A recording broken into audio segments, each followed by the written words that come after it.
Come on, Eli, go live. Jeez. Oh, we are live. Oh, whoa. That's crazy, bro. That's insane. Sorry, guys. I was trying to tell him, guys. Class is still in session. No one gets an A. If you leave now, you're failing. But sorry. Thank you guys so much for stopping by. Hopefully you guys are having a wonderful day. As always, I'm Eli with Pokemon USA, and this is Alex with Nomics. Today we're going to talk about a very important topic, quite literally the biggest catalyst that has ever catalyst. You better get it now before it's late. You've lost all your money while I'm talking because you missed the boat. Just end your just keep going on. But in all seriousness, before we jump into it, please make sure you leave a like, comment down below, subscribe. Really helps the YouTube channel. If you're interested in getting access to Pokemon Magic, Yu-Gi-Oh, Flesh and Blood, so much more at wholesale prices, make sure you join the program. Links down in the description below. And if you want to be a part of the community or have questions about anything and everything, Discord link is also down in the description below.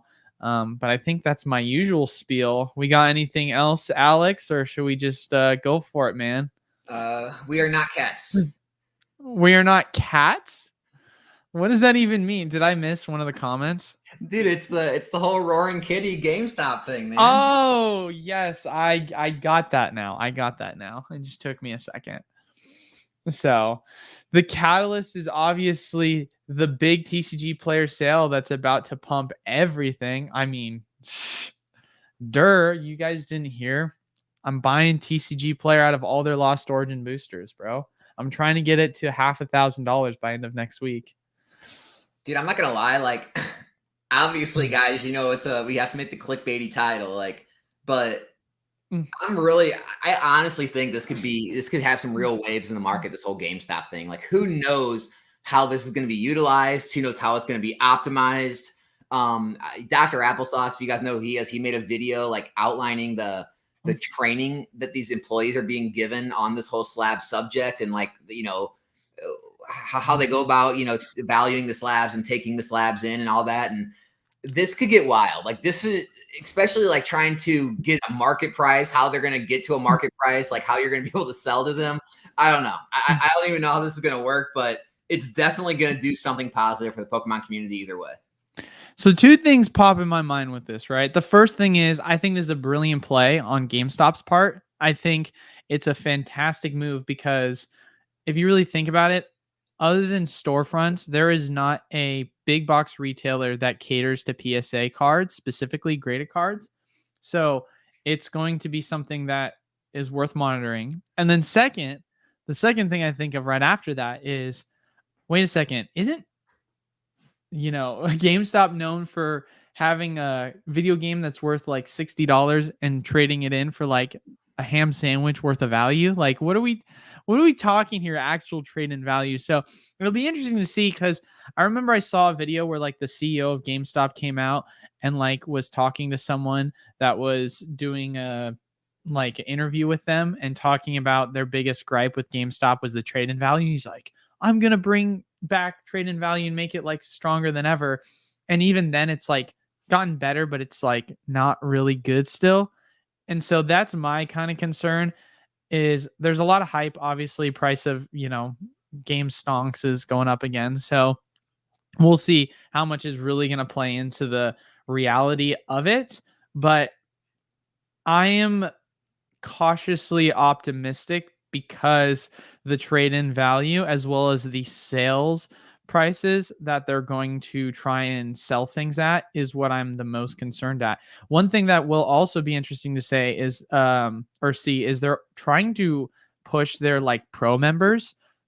It would be interesting if they had like pro day discounts for graded slabs. That could be something that could be cool, where it would be really, because GameStop, listen, most of the time people aren't going and buying Pokemon product from GameStop, but on Black Friday and pro days, there's a lot of really good deals that people are taking advantage of. So if we can have that with slabs too, it could be an opportunity, but there's so much up in the air. We'll have to kind of wait and see.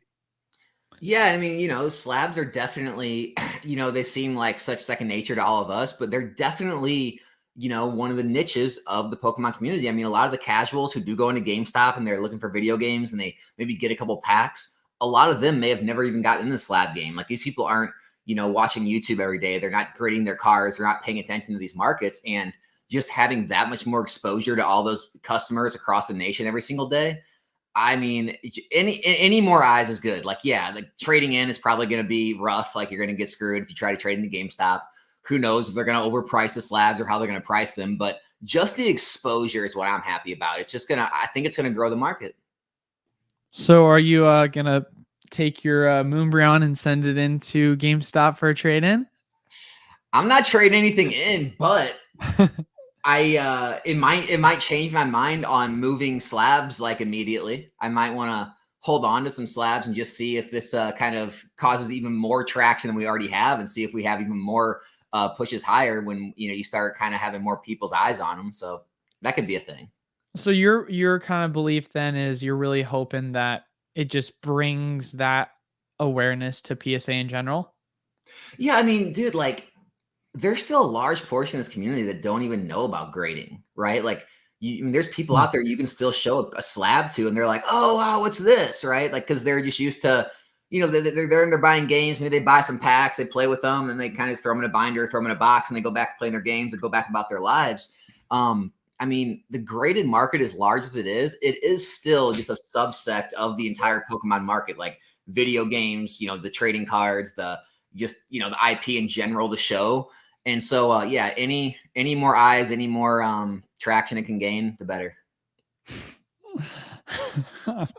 I'm sorry, dude. I'm reading the comment section and people are just asking the most random questions, and it's so hard to focus. Someone just asked if I liked rice. It's just like, what the? Someone said they're gonna leave if I don't put a hat on. I don't know where this is all coming from, but it's the most random stuff ever. Oh my god. But no, I 100% agree with you. I mean, even if you look at like just local game stores, it's always a massive deal to see people come in and have zero exposure to grading, and then all of a sudden they're now getting into it because that local game store just exposed them to just a graded card in general, or people that don't even get exposure but come in asking questions about graded cards and realizing that it's a lot more accessible than people realize, because everyone has this weird thing where you have to go through this like really incessant process to get your stuff graded. And there is some steps that obviously need to be taken, but it's not difficult to do. Right. And, maybe you can say the membership is what's kind of, guarding a lot of people from entering, because most people only have like a handful of cards they want to send in. But, yeah, it's something that will give a lot more exposure for sure to just grading in general, and a real opportunity to see hopefully an impact and in a positive way, bringing people more so into the grading space. I'm interested to see where all this goes. I mean, because we all know, right, about like shill bidding on eBay, right? I mean, Z&G Emporium just recently shared like a $5,000 Gengar VMAX that ended of people shilling it up, and he banned them from bidding and had to, I guess, relist it. But I mean, could you imagine it getting to the point where people just I hate even saying this to give people the idea, but it's like people just shill up like 3 or 4 or 5 cards in a row and have these ridiculous sales, and they march up to GameStop and say, hey, so here's this Gengar, and they look, and then the $15 an hour employee looks it up and they're like, oh, 5,000, 4,000. Okay, well, here's your percentage we give. We'll pay you this much. Okay, deal. Yeah, right. It brings a whole new because they're not paying meaning attention. They're looking at the market. To best price matched, right? Yeah. That is something that's going to be interesting, because there could be so much liability that comes with that if you're an employee. It's crazy to put that in the hands of just employees that you're hiring at a GameStop. Like, they're not specialized like a card shop. They're not experts in the field. They're just, they needed a job. They got a job. They're high school, college, whatever. And they just show up to work, and, games come in, cards come in, they do their computer thing, and then they give the money that the computer tells them to give them. I mean, so it's going to be all up to GameStop to somehow create a system that, they got the prices right, because it could get ugly for them. I mean, that could be huge losses. I wonder if they're gonna partner with eBay or just get eBay's API for this. Probably that's what I would have to guess. So yeah, they have to have something in place. I couldn't.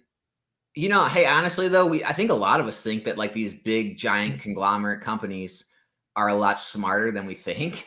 Who knows? I mean, maybe they don't have crazy plans. I mean, you would think they would have good checks and balances in mind, but you never know, man.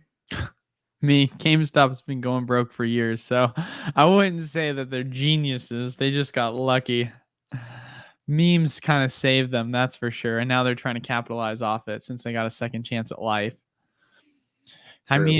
I mean, it's funny how I can't remember when was the last time you went to GameStop and bought a game? Years. When was the last time you bought trading cards from GameStop? This year. Yeah, same. Yeah, same. That's exactly how I feel. Which, it's one of those things where you can go buy video games digitally. So you don't necessarily need to go buy the CD or disc anymore. So there's not really a necessary need. And not to mention as well, the pricing for most of their games are so much more expensive. But yeah, more expensive. They give you less for your games. It's amazing the model still works. Oh yeah, 100%. But I mean, obviously we might as well touch on it too. Lost Origin at 240. I mean, what are we doing at this point? Dude, I'm telling you, it's going to continue to go. I'm not trying to shill it or anything, but I mean, there's no reason that Lost Origin isn't going to be the second box. Like, if it hasn't, I think it might have already passed Fusion Strike because it had a little pullback. But if it hasn't yet, I do see it passing Fusion Strike. Yeah, I don't know, man. We were saying what was it? Did we say 250 end of year? Is that what we said? 250 end of summer, end of year, 300 or something like that. I mean, seems realistic to me. That's yeah. Only $10 away. Yeah, realistic. No, I don't think it's crazy to start talking 500,000 at this point. Like, well, here's the other thing. Crazy to say 500,000 by end of year.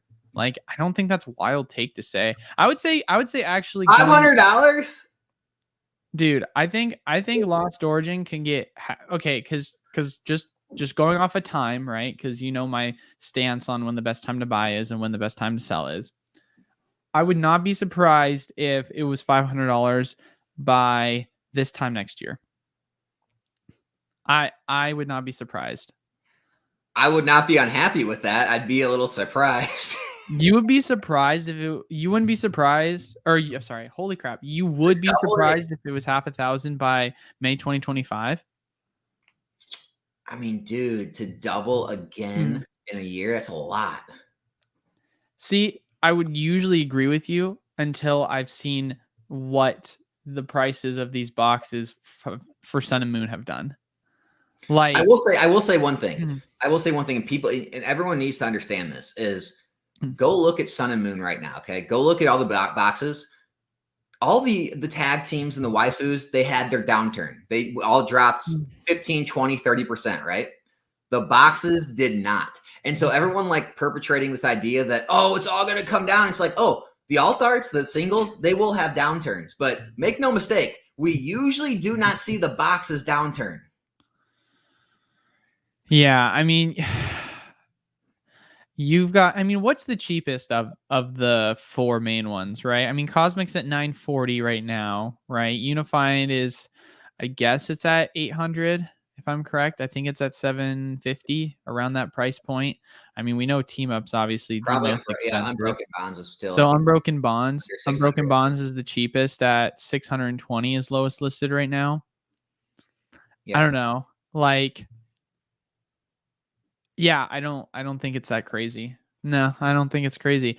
I think LO could easily hit 500 by this time next year, and I would not be surprised either if you saw most of the Sun and Moon product up another 20+%. Like, and listen, I'm not saying that's going to happen. I'm saying I wouldn't be surprised if it happens. I wanted to be very clear because we were calling for LO to be 250, best case scenario, end of year. It is now May, and it's about to hit that. So for me, we've always been very conservative about our estimates, and we're always undershooting it. So Yep. same goes with Evolving Skies. I mean, Evolving I think, Skies, it's yeah. insane to see how far up it's gone. So for me, it's a matter of, sure, I'll make the prediction and say, yeah, I think LO could get to 300 by end of year, but I'm probably going to be wildly off. It's probably going to be way higher than that. But ultimately, I don't want to play that game because who knows? It could all of a sudden stop at 250, go sideways for like 6 months, and then to round out the year goes up $50, or it could just go sideways forever, right? We don't have a crystal ball. We're just playing the game of guessing based off of current trends and movement and price. I mean, I thought the same thing about Charizard UPCs. I think I made a prediction at the beginning of the year saying that like 150 seems reasonable by the end of the year. And they're already like 135 pushing 140 at Charizard UPC right now. They're moving.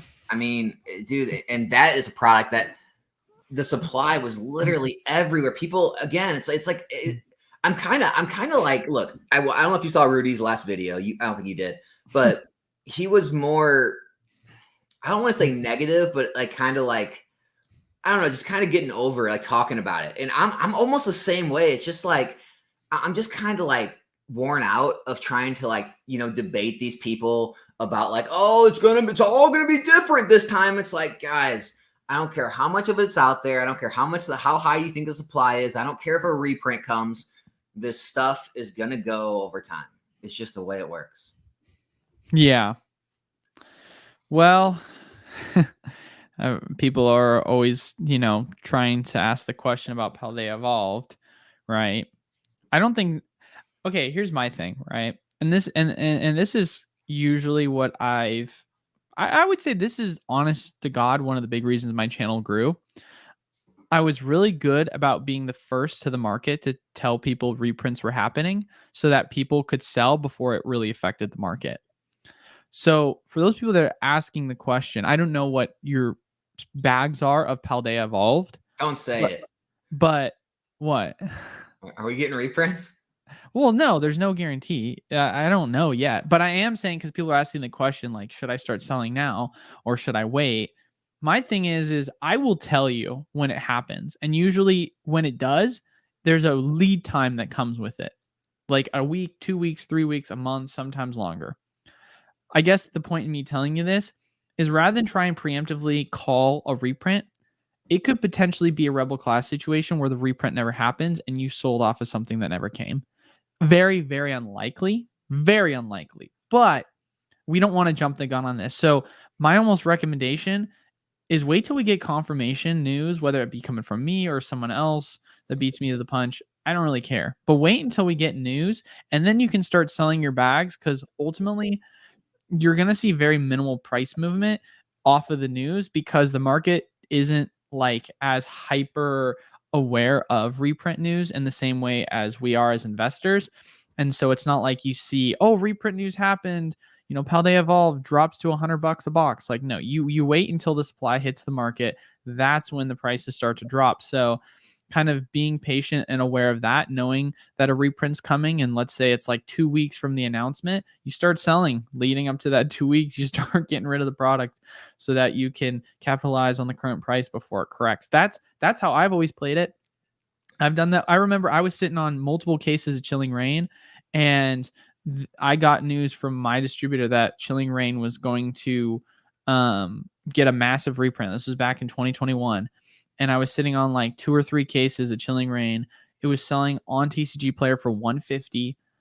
Went and sold it at 150. Price goes down to 75 like a month later. So you can easily do that. But let's talk about the other scenario is when prices don't really collapse that much. Like a lot of reprints come and they could be small reprints like Brilliant Stars and not see as much market effect. So like there's a world where say Paldea Evolve doesn't get reprinted until later this year or something, and it runs up to 150 a box. Like there's a world where it never drops under $100 again.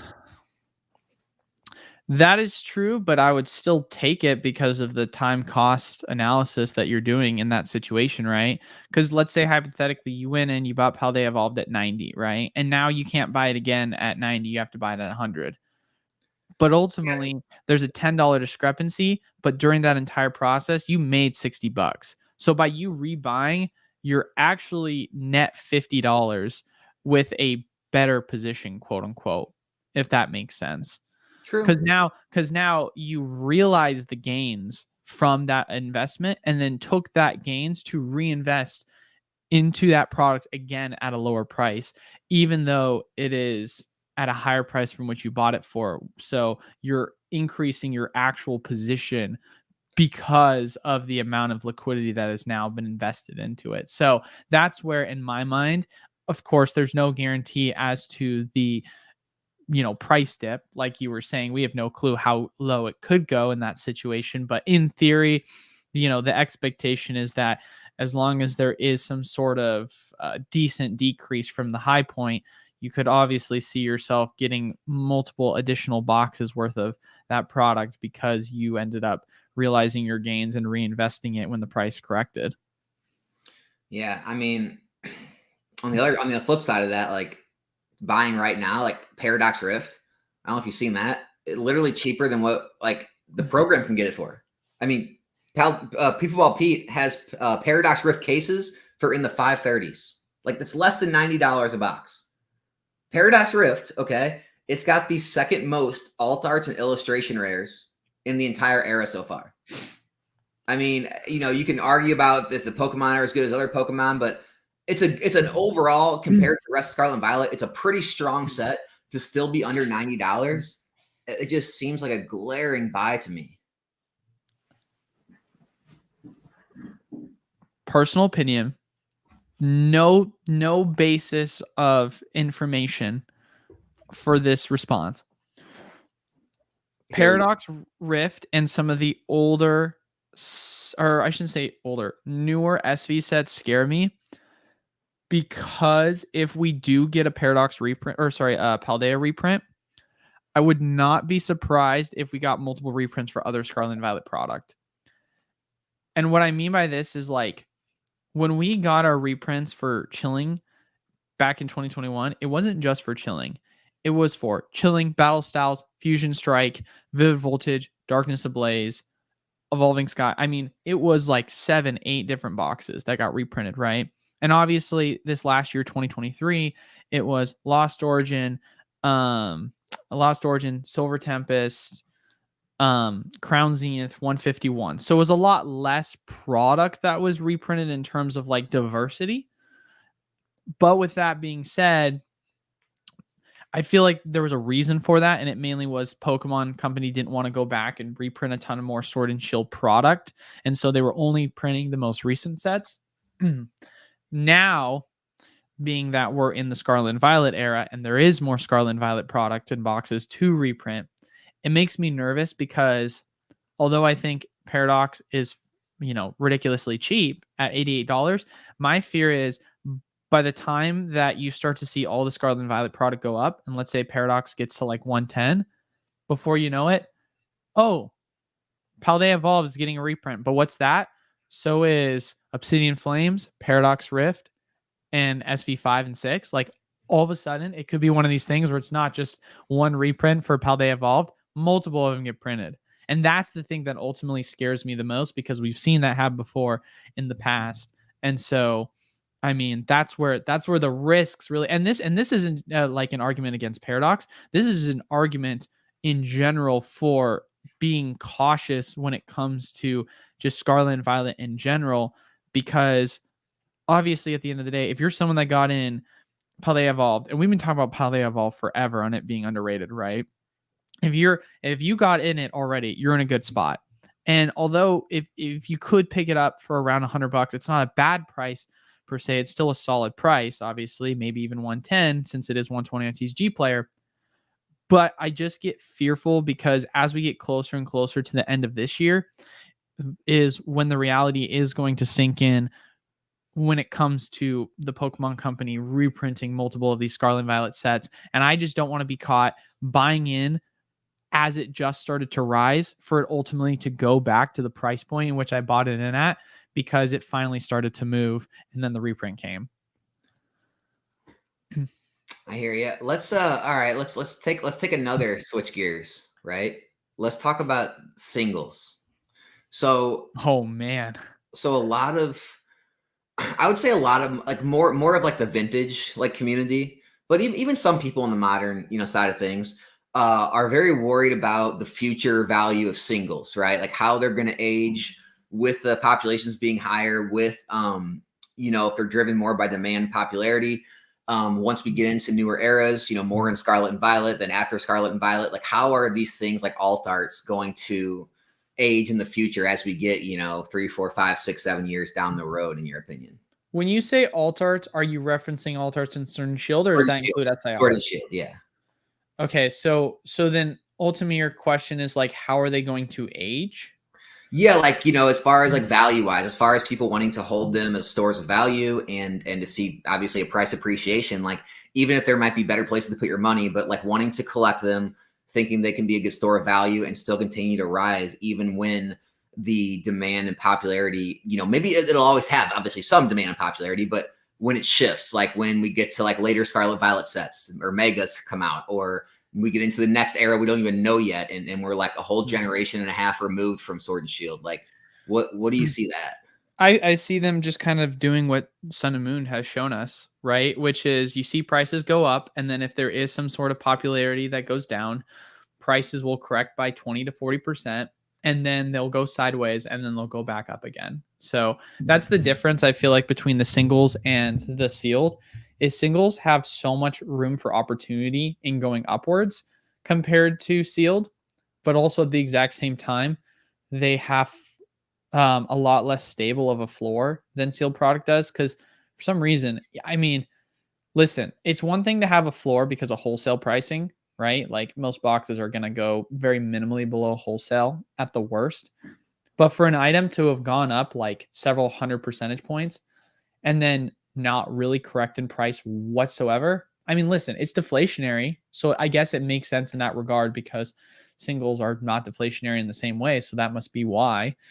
It's the only thing I can really think of. But there's still a good pickup, but you have to take it in a different limelight when you're looking at it, because there is going to be that expectation that if there is a 2, 3, 400% growth that's going to happen, it's going to follow up with a 20, 40% correction when the prices do kind of go sideways and down, and then eventually will go back up again.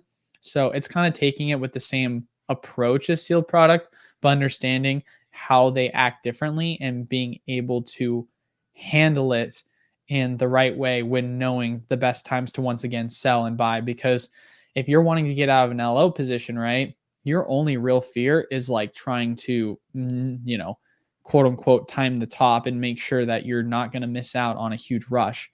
Versus with singles, right, if you are trying to get out of your position, it's now even scarier because you don't want to miss the retrace, or you don't want to get the retrace after it did have that run up. But if you're up a couple hundred percentage points, what's a 20% correction to you, And that's why you kind of look at it in that time frame of how long are you looking at this investment too, because it could ultimately not matter at the end of the day. But just kind of talking on the way in which they're both the same but different in their own way, if you know what I mean. Yeah, I mean, and there's never going to be a direct comparison because, like I can compare it to XY cards and say, well, a lot of the top XY cards haven't seen major corrections. They continue to rise steadily over time. Like you can look at a lot of the major alt, like earlier, XY stuff. And you could say, okay, well, some later XY stuff, they've seen some ups and downs, like some of the secret rares. But you could say, oh, well, those populations are so much lower. Then you can go to Sun and Moon, and it's like, well, the populations are higher, but they're lower than Sword and Shield. They've had the same problem. Like, they've had ups and downs, but a lot of the top ones have, steadily maintained, and they've started to come back. Like, the Mewtwo GX from Shining Legends, the Latias Latios, like we're starting to see the top stuff come back. And so when I look at that, I think like things like the Moonbryon, as crazy as people, say I am for it, I could see the Moonbryon actually being worth more in the future. And it doesn't mean that I think it's not going to have downturns. I could see the Moonbryon, hitting a price, dropping, 10, 20, 30, 35, I don't know, percent, having another run, dropping again. Like I could see 5-10 years from now that being a $2,000 card or something. Like, but I don't see that same path for everything, like every alt art. I think people will find some to attach onto. Some will do better than others. Some will stagnate. Some will fall. Others will do well. I just think singles are a lot more guesswork, and sealed products is a lot less, because even if you look at XY Sun and Moon, right? Like the boxes just don't have huge retracements. I mean, they even had very small ones after COVID where like, vintage market and other things were falling like, 50% or something like that. Like, these modern sealed boxes, I mean, we just saw the alt arts and the waifus go up hundreds of percent. Now they dropped 30, 40%. The boxes didn't drop. They just went stagnant, became a little less liquid, and still kept moving. And so, yeah, I mean, I think that the safe play is always going to be the booster box, but I do think wanting to collect like the top hits in the set, I don't think it's like this unsafe, super ultra risky play that it's made out to be. So there was a point that you brought up that I forgot to mention that is a good point.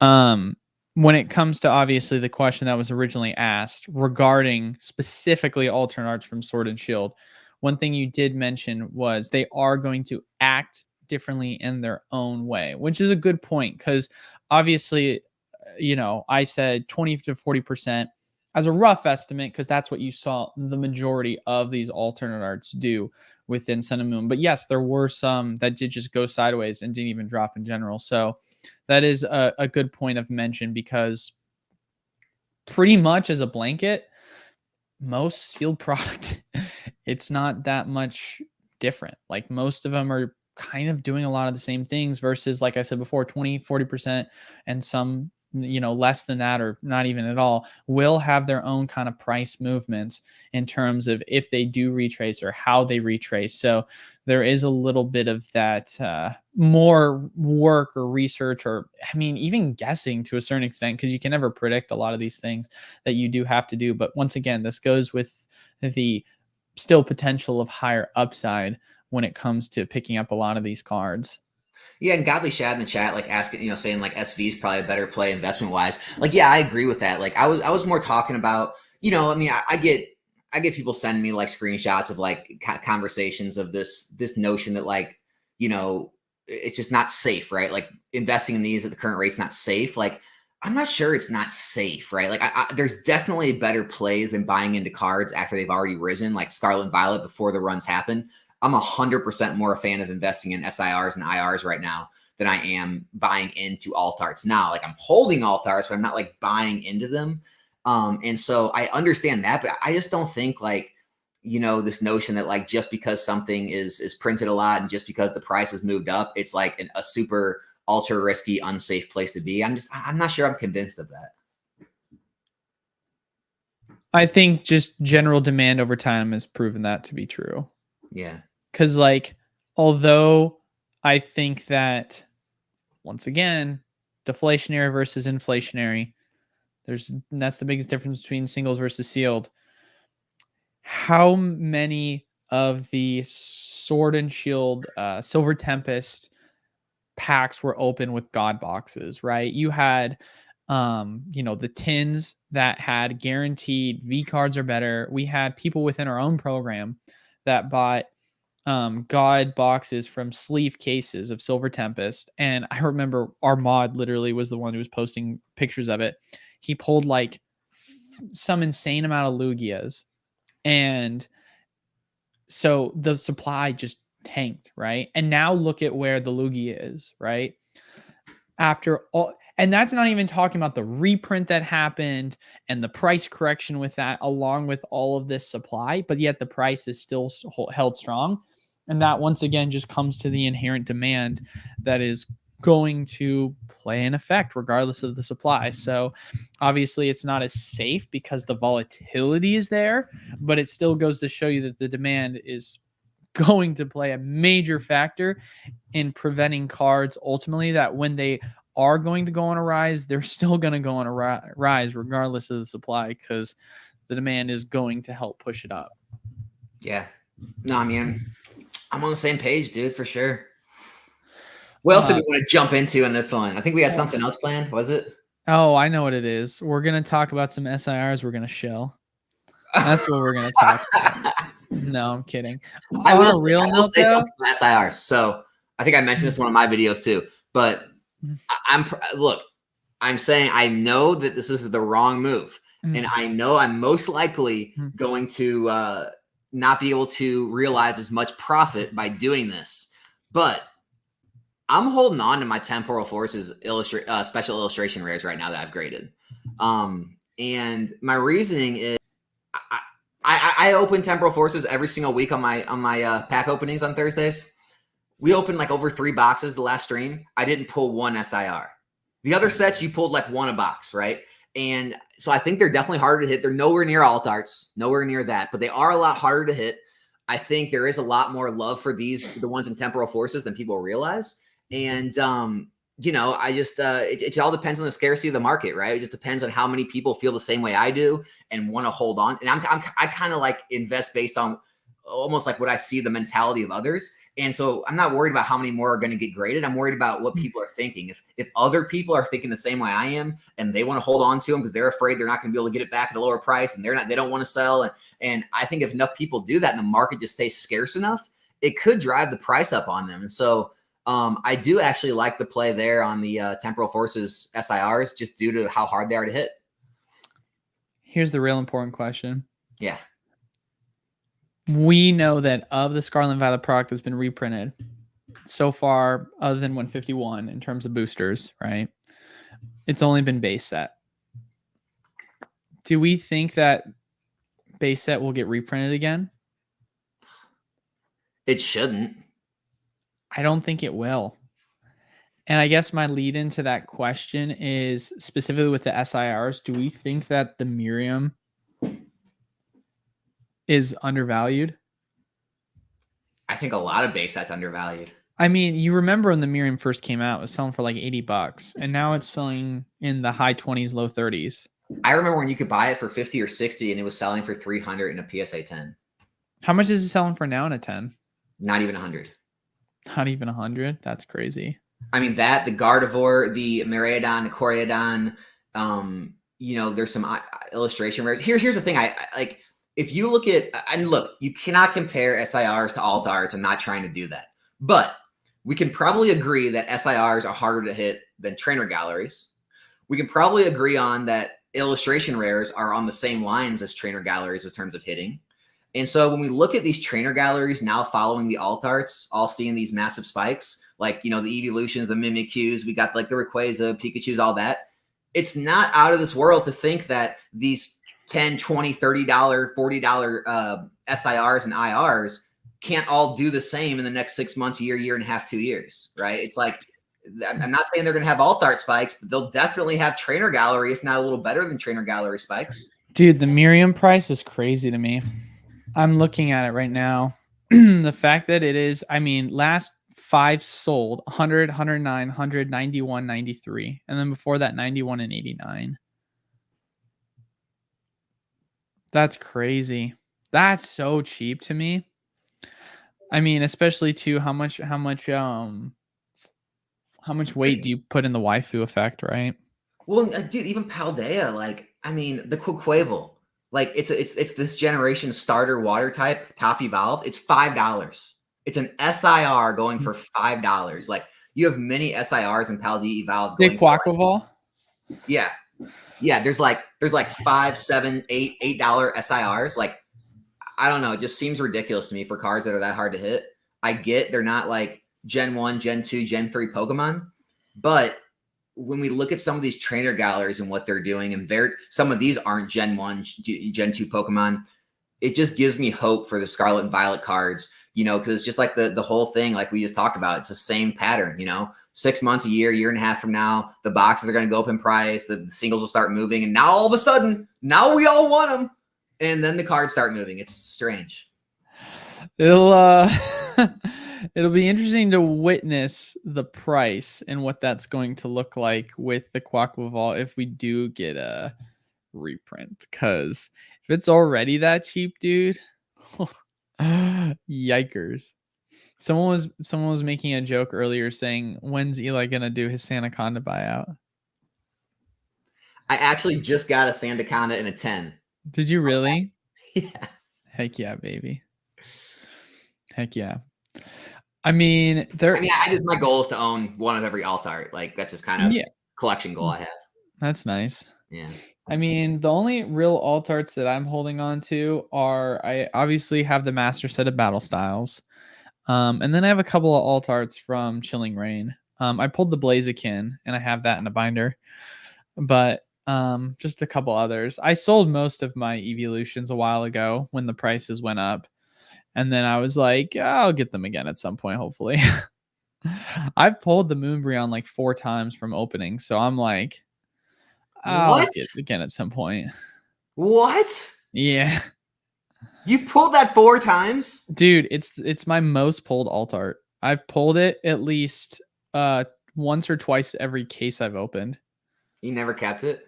I sold it every time because I would literally open like a case of evolving and then I'd pull it and then sell it and then recoup the cost of the case. Incredible. Alfred asking the important questions. No, man. I mean, the alt arts are just a thing. Like, here's the thing: if anyone's selling them right now, 100% understand. I'm this selling. Is what I did with them, Alfred. I have them all. Oh, the Sleepy Pikachus? Yeah, the Pikachus. Shout out to Mason for making me make bad decisions. Dude, grade them. You can make money. How much are they worth right now, graded? Probably not a lot. Probably like $50, $60 if I had to guess. No way. Yeah. I'm gonna bet and say they're 35. I hope I'm wrong. I hope you're right. I would love it if you were right. That would make me really happy. I'm pretty sure. Honestly, though, a lot of them are not grade worthy. Let me think. No, dude, look, auction right now. ZNG, 4 days left, $46 plus $5.50 shipping. Hold on, I'm gonna look at recent sales. All right. 85 recent sale, bro. Last sold was $62 is what it was sold for. At least on well, one win for auction at $76 May 7th. Okay. So what you're telling me is I need to actually buy more and double down is what I'm Dude, hearing. I have a good amount of them at PSA right now. Like I'm grading a ton of trainer galleries. I just hope that all these prices are gonna be here by the time my PSA order gets back. It is a sick looking card, honestly. It is a sick card. I mean, we've seen, and this was a question we had on last stream that was discussed, right? Because we were seeing the Sylveon go up, the Umbreon go up, all these like VMAX illustration rare cards. But like ultimately the yellow border ones, which are obviously less rare, like, are we going to see eventually a shift in those? Because I've been saying this for the longest time. As a Gen 5 fan, huge Gen 5 fan, that Zekrom art with Lord N is incredible. It's such a good art design. And of course, it's dirt cheap because of it being a yellow border card. But if we do believe that ultimately art design is going to play a huge factor into price, well, I think you gotta imagine. I think it is just not in the singles. I think people are playing the 10s. So like maybe it'll make way back to the singles, but even like the evolutions from Brilliant Stars, all the yellow bordered ones, those are the same way. I think Jolteon's in the 80s. Like I think those are in like the 60s, 70s, 80s, 90s now. So it's like it is becoming a factor. People are chasing them. They're just going after the PSA 10 version more than the singles right now. I mean, it makes sense. Yeah, if you look at the overall, I'm looking at the price chart. It says that the Pikachu's down 20% on the yearly, but I mean, it's gone through a resurgence for sure. It was going down pretty consistently, especially after the reprint. Now it's gone up again. I mean, so wouldn't that eventually have a direct effect though within PSA, you think? Like, or sorry, not PSA, within the singles, if PSA is the reason why prices are going up? I mean, it's hard to tell. Like, you know, I know there's been some price like kind of volatility in the Espeon from the Espeon from the Fusion Strike blister packs, but so that's like a multiple $100 PSA 10, but it doesn't seem like the single has really like been doing anything. It did spike up with a buyout, then it came back down. Now it's been stagnant again. So I'm just not sure how much correlation there is between the grading and the single. I think it helps the singles a lot more when the grading is actually easier, if that makes sense. So like we see like the alt arts, those are spiking in value. A lot of the trainer galleries are spiking in value, like the Umbreon and Mimikyu, like the full arts, but all those are really easy cards to grade, like really high 10 rates. And so I guess like they're, people are buying them out more because they know they have a lot higher probability of getting 10s. Whereas a lot of the harder to grade cards, they're not seeing that effect because people kind of just write it off as, well, yeah, but none of those being sold are 10s, so it's not worth it. So like the yellow border cards are not as easy to get 10s in? Oh my gosh, no, I ordered like probably 20, 30 copies of all of them. And I mean, single digits is what I sent in of each of them. And of those, they probably won't all get 10s. So yeah. Dang. That's scary. Yeah. So a lot bigger of a risk. So then maybe It's that shiny front. Like when they have the textured front, it's very hard to mess it up. When they have that shiny front, like the SIRs, that's why the Magikarp from Paldea is so expensive, is it's just so easy to get damage on that shiny front. Whereas the textured fronts, like the alt arts and the full arts and full art trainer galleries, they're really protected. It's really just about the centering and the back whiting. I see a lot of just centering issues when I look at the ones that I have. That's the biggest issue. Yeah. Like nothing with the whitening. I mean, I just see all centering problems. Did you buy the majority of your off of TCG Player?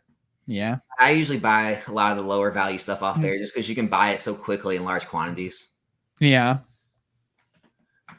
I mean, makes sense to me. And I try to keep notes of like the stores I buy from that send better quality copies, and I try to make notes of the ones that don't, so I don't order from them again.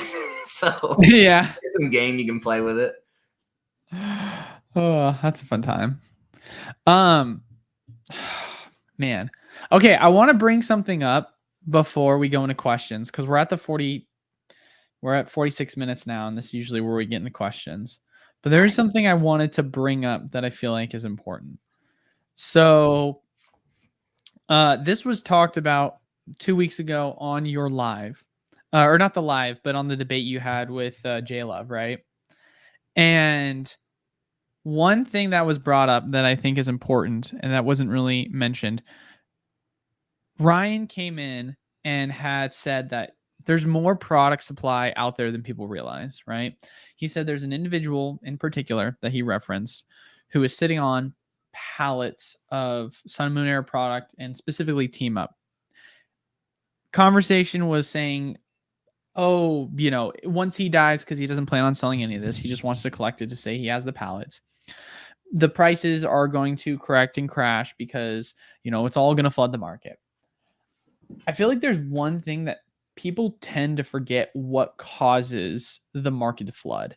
It's not the amount of supply that's out there in general, but it's the amount of supply that is out there and that's being sold by multiple competitors. Because at the end of the day, if you have 30 different people that are all trying to sell a Team Up booster, right, versus 3 different people, there is going to be a difference in the way in which the market dynamic shift is when it comes to the leverage within the buyer side versus the seller side. Because the more sellers you have, the more competition there is. And typically speaking, that usually has some form of stabilization within price or even lowering of price, right? But when you have a very thin market as it is with, we'll say Team Up, for example, right?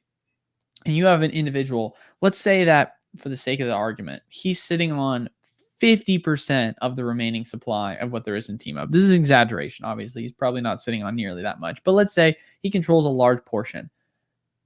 It's not just like the prices are going to crash as soon as he decides to put any of them on the market, because ultimately, as with most large institutional investors, when they have these big positions and big plays they make it in very small sales because they don't want to just flood the market. They want to slowly take their supply and sell it off for max profitability. They're not just like, well, shoot, I've got $500,000 of Team Up boosters. Let me just sell it for 60% of market value just because I want to flood the market. Like, no, they're like, hey, man, I know that I can probably sell off this supply within a 6-month period, a year, and I can maximize my profit potential. Let me do that because I realize that I have such a large quantity that I could ultimately flood the market and cause prices to correct. And I don't want to do that because I want to have max gains. I mean, you see that with stocks, you see that with crypto in particular, a lot of really large bag holders that when moves are made,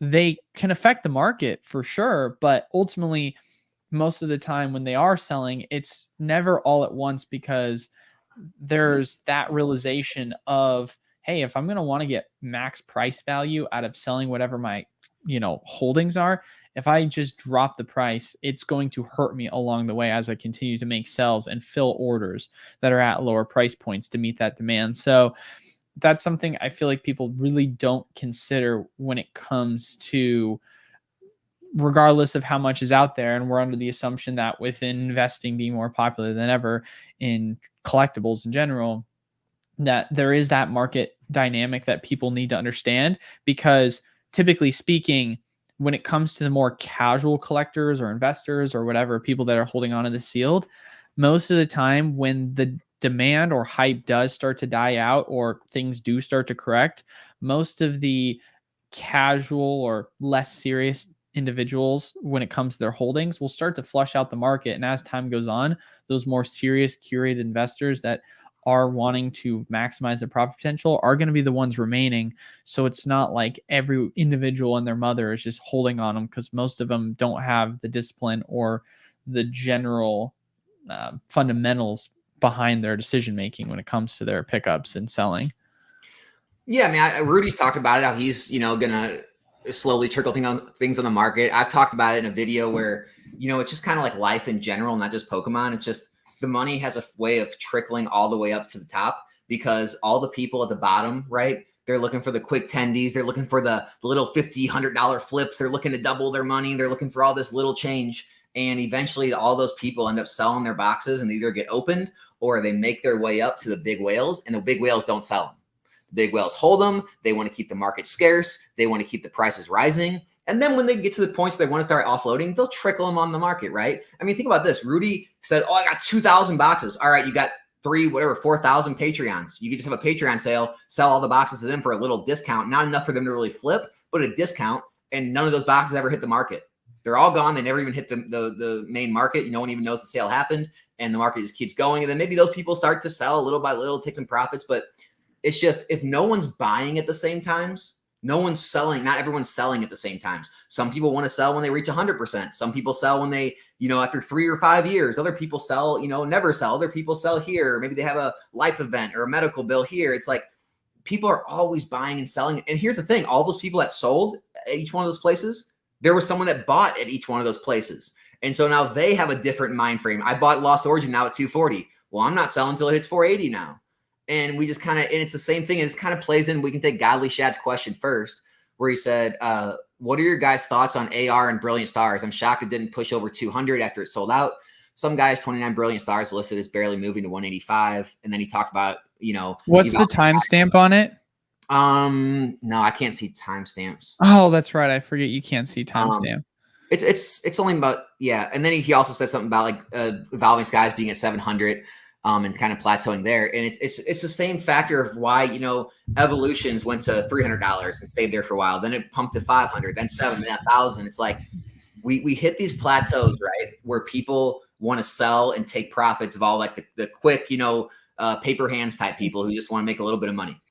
And then once all those people sell out, well, all the people who bought in at that time, or the long-term holders, they're not selling. So then the prices move up to a new plateau until the, paper hands people, again, they want to take their quick profits. They made a little money, sell until that, area sells out. The long-term holders still holding. All the people have sold out the paper hands. Now it goes to the next plateau. And that's kind of what we've seen with Team Up. Team Up kind of had the same deal around 700 till it started to move again. And so it's just the way these markets move, guys. It's not nothing's. And here's the other thing. I'll let you talk is, everything seems like dead money until it's not. Like I was showing that in my video today, how like the Umbreon VMAX trainer gallery sat at like $20 for, I don't know, 6 months. And now all of a sudden it pumped to $50 something. And so, yeah, you had dead money for 6 months and people were saying, oh, you're so stupid holding that card. You could have done X, Y, and Z. And now it pumps and they made 150%. So now they have 150% gain in 7 months. And everyone's just going to say, oh, you got lucky, or oh, it pumped, or oh, manipulation. It's like, no, this is how investing works. You hold things over the long term. You don't know when the pumps are going to happen, but they will come. And usually they average out to having good overall gains to make up for the times when things weren't moving. I just want to remind everyone, because we got 180 people watching, make sure you leave a like, comment down below, subscribe. Really helps the algorithm on this video and the channel. And then if you're interested in getting Pokemon Magic, Yu-Gi-Oh! Flesh and Blood, and so much more at wholesale prices, make sure to check out the program. Links down in the description below to join. And if you got questions about it or want to be a part of the community, link down in the Discord. I feel like I probably mentioned that. But yeah, I mean, I don't know what else there is to say about that. I agree with you. Because that's the one thing I've always brought up in general when people ask me the question, Eli, what is your crystal ball prediction in the next 3 to 5 years on a specific item? I'm like, here's the deal, man. It could be that the item does nothing for 5 years, and then the 6th year it goes up 100%. And now we can say over the past 6 years, it's averaged 10% year over year. You know what I mean? Like, because you're taking it over like a time frame average. So that's something where being able to understand what's happening in between that, time, and then also realizing that when you are playing the long-term haul, you're usually playing the market cycles. You're not playing the 2% year over year. You're playing the sideways and then 20% after another year, because you're saying to yourself, listen, I don't want to have to spend a lot of my time trying to play the prediction of, are we in a bull market? Are we in a bear market? Where is Pokemon, right? And so just waiting for that eventual bull market to happen and being in it because you were patient rather than trying to time the market, which could ultimately end up killing you. You're going to be rewarded from that. Yeah, and like, not to bring up another video, but like I've made a lot of videos like on similar things like this lately, but the whole idea of like this whole trying to compete against other people's gains and like time frames and stuff. And it all comes down to like, do you want to be a reactionary person or do you want to like predict the markets? And, both can do well. Like there's no competition here to see who does better. It's like, do you want to be an investor or do you want to be like a day trader? And so if you want to try and like, catch the moves and kind of be a reactionary trader in these markets, yeah, you can like wait until a reprint comes and try to jump in, or you can wait till these alt arts or these trainer galleries start moving and try to jump in and take advantage of some of the move on the way up. If you can kind of predict where the attention's going, and you can make these plays every day, and you can watch and be really engaged to the market. But other people, you want to try and predict long-term events. And so you buy in like right now, Paradox Rift, you buy in when it's, $89 a box. And it's like, yeah, you may sit 6 months a year, have zero growth, and people can, all say, oh, you're so stupid. You should have done X, Y, or Z. But like, you never know when that time's going to happen when things move. Like same thing with like Paldi Evolve, the Charizard UPCs, like, people sitting on Evolving Skies boxes for however long in the $300s or $400 a box. And then all of a sudden it went to 700. You can't predict when these moves are going to happen. All we're trying to do is predict that these moves are going to happen at some point in the, allotted amount of time.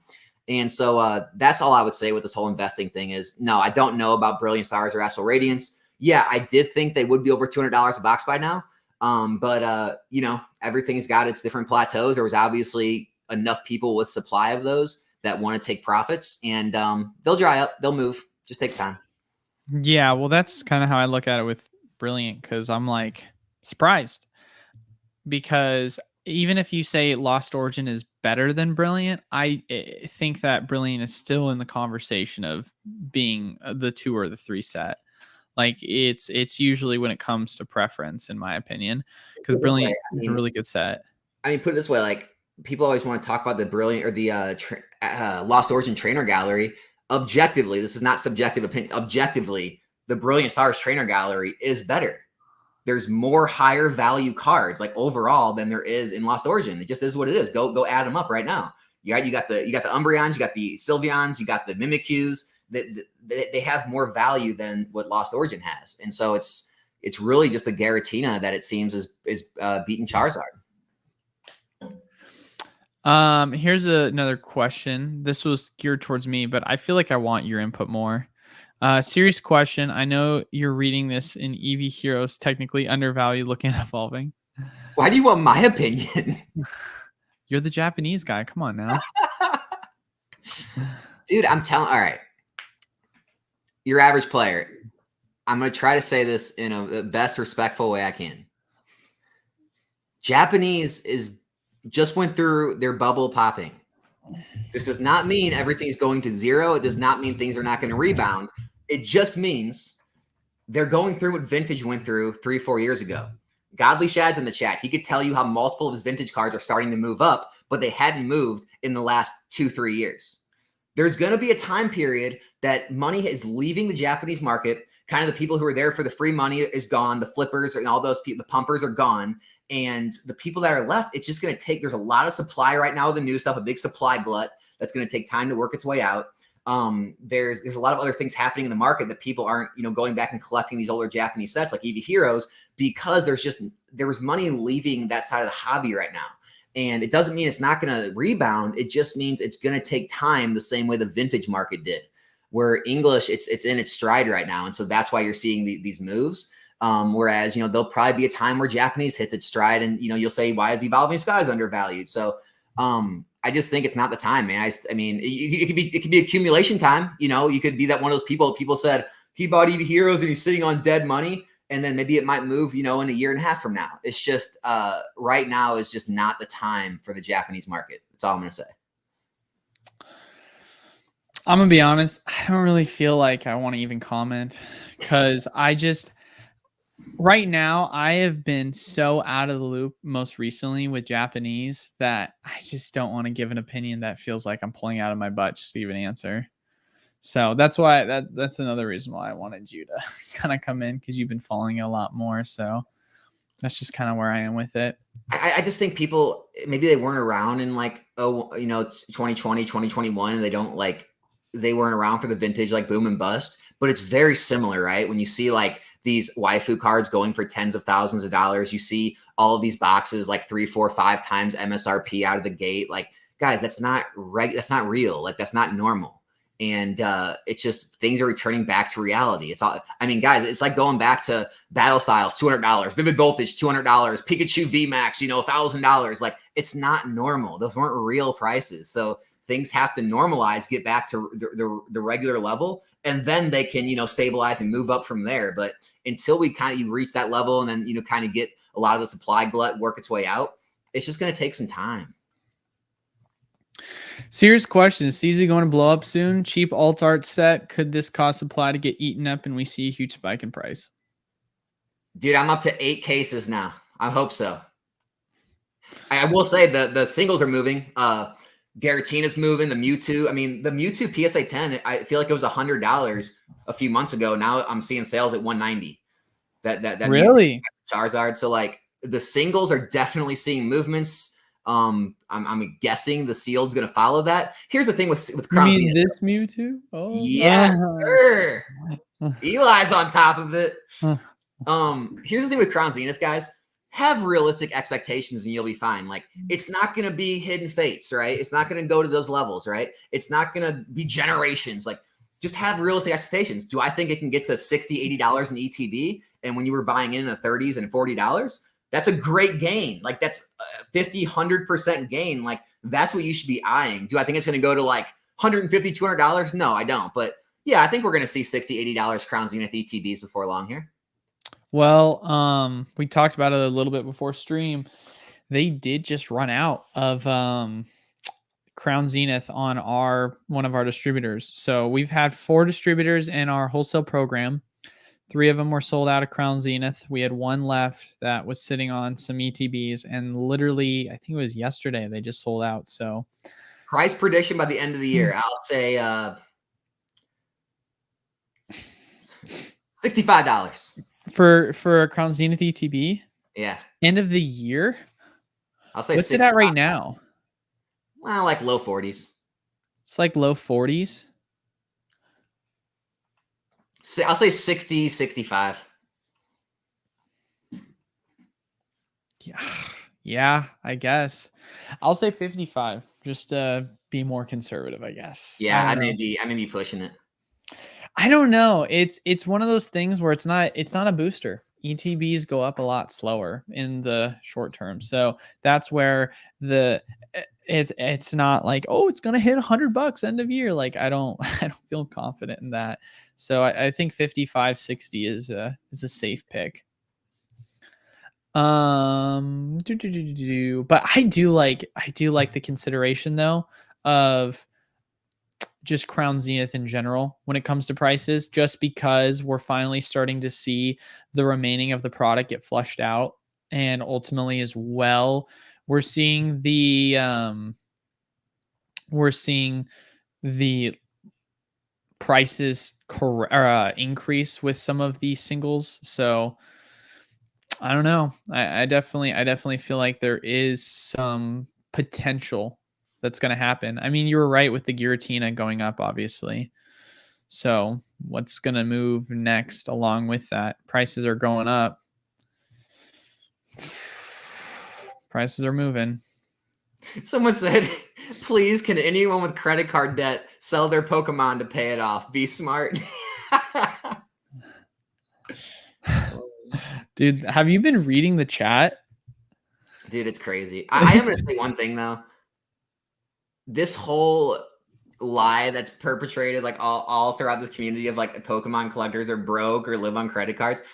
I'm telling you right now, I consider myself doing pretty well in life for my age and you know what net worth and things I've acquired by now.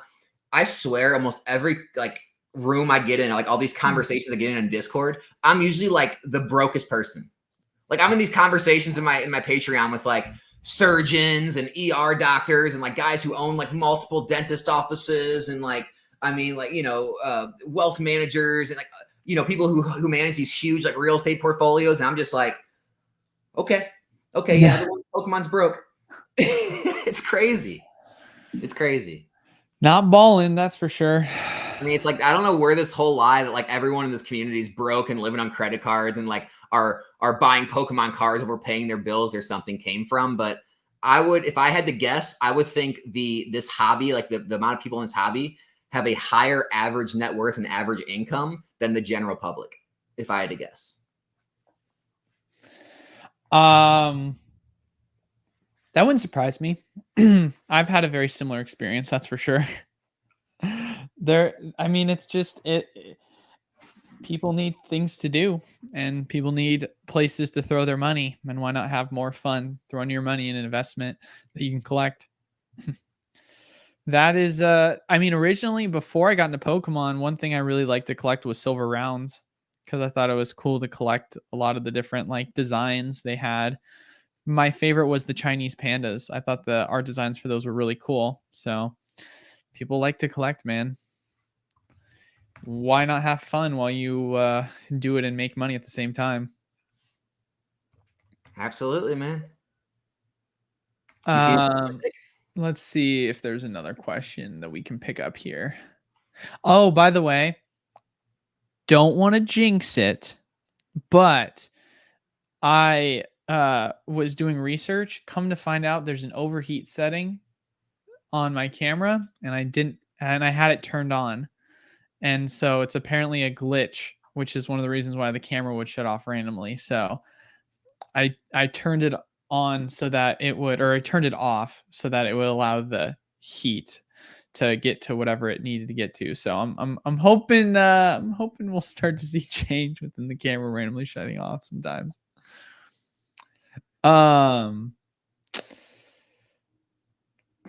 Okay, that's an interesting one.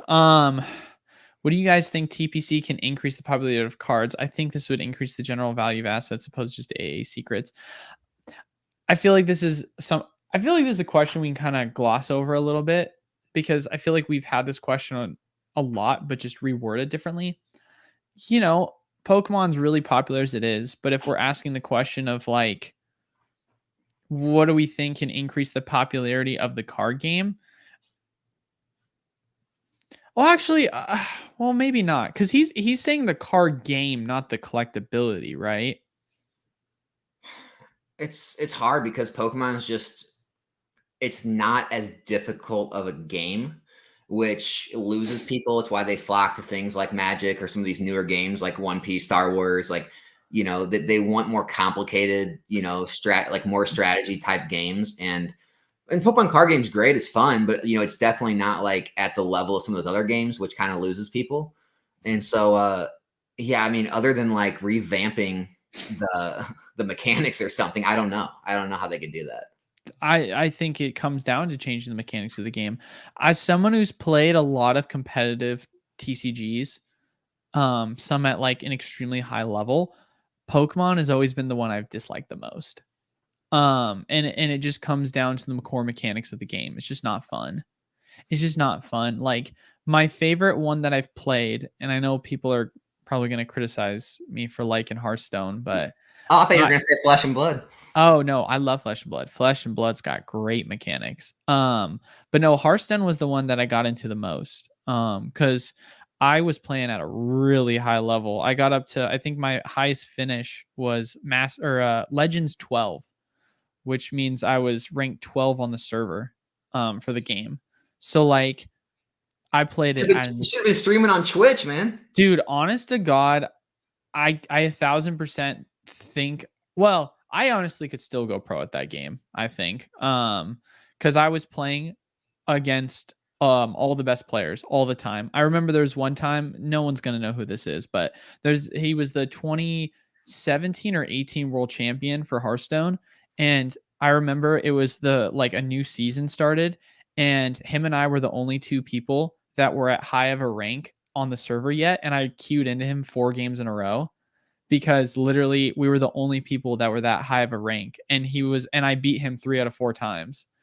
And so like being able to say that like I beat the world champion 3 times in a row was pretty freaking sweet. So for me, like I've played against so many different streamers too. I've had multiple streamers on my friends list that I would like deck craft in theory with. So like I definitely feel like I could have streamed it, but I just am not into it as much anymore because I didn't like the way the meta changed. But anyway, I digress here.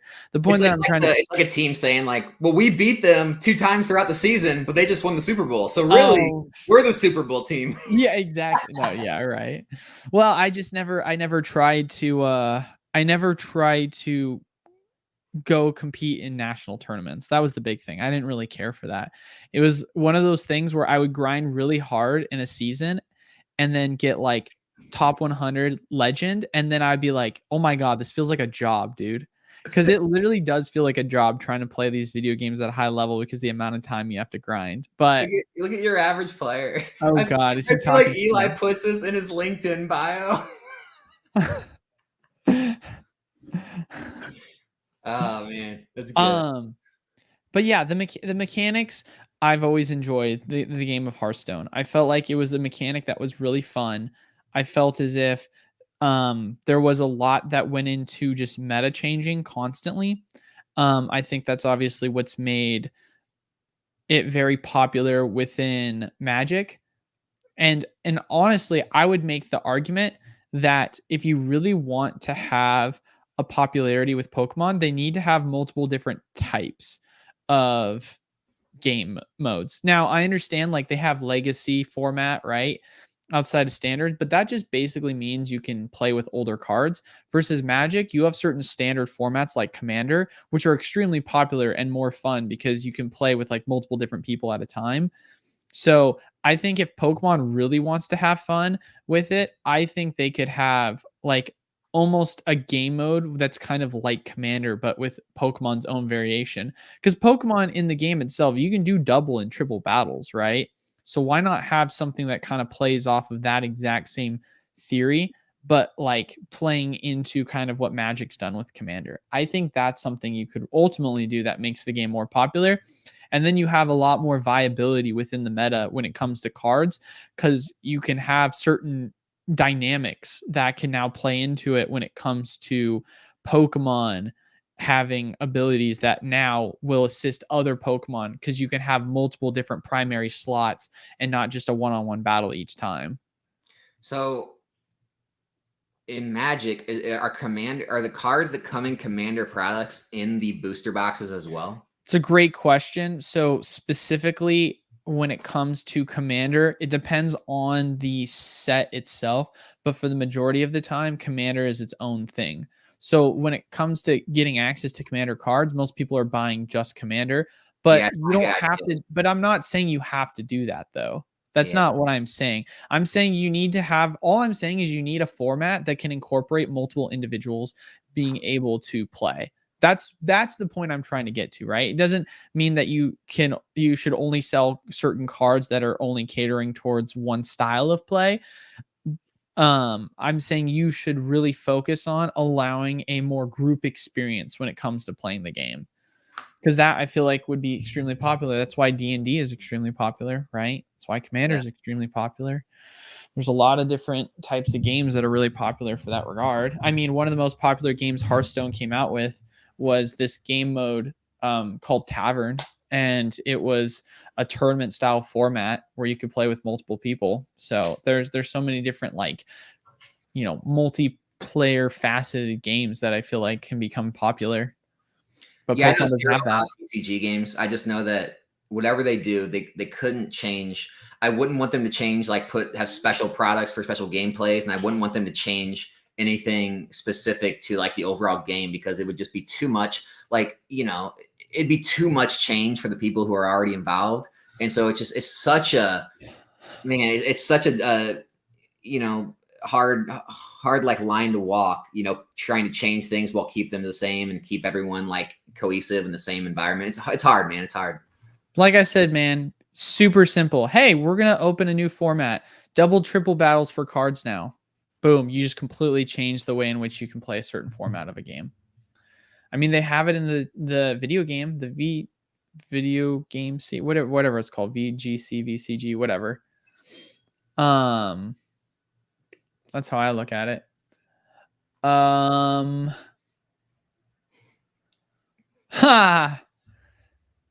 That's just an interesting comment. I've never bought Pokemon booster boxes. They're always been overpriced like these be single pack special edition. I mean, you know, what does that even mean? Yeah, it's dude, a lot of the times booster boxes have the lowest cost per pack, right? Yes. I mean, it's only long term where it's the other way around, but in the short term, usually booster boxes are cheaper. Yeah, I don't know. Real tech geek, man. I don't know what you're getting at. Like, maybe like the price point is too high, but like as far as like overpriced, they're actually the most reasonably priced when you take in price per pack. Unless you get like, you know, distributor deals like Eli does sometimes, and some of these or Costco releases that they get these packs down to like $2 a pack or something. But on average, booster boxes are usually pretty good priced. Do we see the PSA 10 Moonbreon passing Latios? I think Latios is moving back up, so probably not. I don't know. It's interesting, isn't it? I mean, it's a completely legitimate question at this point. I mean, here. I wouldn't feel comfortable enough to put money on either side. That's how close I think it is.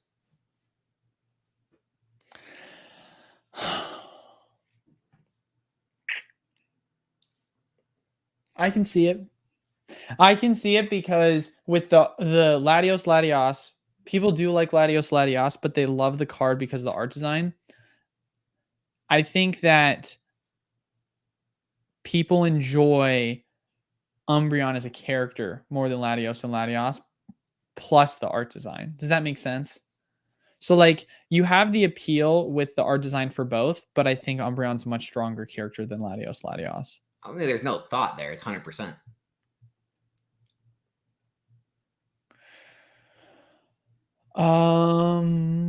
Let's see. Where are we? Oh man. I'm gonna say a couple more questions because as per usual, we're always overtime. Overtime, baby. We need a lightning round where we just like take questions and we. I know, and we just rapid fire it. Oh man, I keep getting asked questions about Japanese stuff. I don't want to answer Japanese questions, guys. Since it's crashed, I haven't followed it as much, which I feel like that should be the more fun time to follow it, right? If you have a long term mindset, you'll probably do well on a lot of the specialty sets. You know, I think a lot of the English mainline sets will probably reverse. Like the mainline sets in Japanese in the last couple of years have been outperforming. I think it could reverse, and the English sets could actually start outperforming those. But I think the Japanese specialty sets are where you want to go because, you know, ETBs are just kind of in this land now where people don't prefer them. And so, you know, if you're looking at like 151 or Crown Zenith, it's like, well, maybe at least I can get booster boxes in Japan. Dude, average player gets it. Just open new credit card, pay off old one, infinite money glitch. Oh yeah, I learned that from Eli. Hey, shut up. Exactly, brother. That's where I've learned it from. I actually pay all my bills on my credit card points now. Hey, when are we taking a trip? We're going places, baby. One of my buddies is actually visiting Japan right now, and he just sent me a picture of him at the Pokemon Center. Nice. I'm like, he's like, I thought of you, and I'm like, I'm excited. I want to go see that myself. I want to see if I can find a good question here. I want to see some good questions. I feel like we get asked a lot of the same ones. Which is weird because a lot of the people asking them are usually always here at every stream. Nomics, people want to know about the setup, bro. Come on. The setup? I had a subscriber actually build me a computer. So I am not a tech guy. So I have no clue what's in it. So I got that. And then I don't know, just a real cheap stuff. Now I'm not a big baller like Eli. I got like a Blue Yeti mic. I got the Logitech 1080, Blue X Yetis are Pro. expensive, bro. What the tech you mean? Dude, the camera's like less than $100. The mic's under $100. They both just plug into the USB outlets. I don't have any of the fancy schmancy DSLR or nothing like that like you got. I'm a broke kid in the Midwest, man. Give me a break. You wouldn't get this reference, but above the question or above average player said, I feel like Eli put that in his LinkedIn bio. Above that, he said, I'm not salty enough.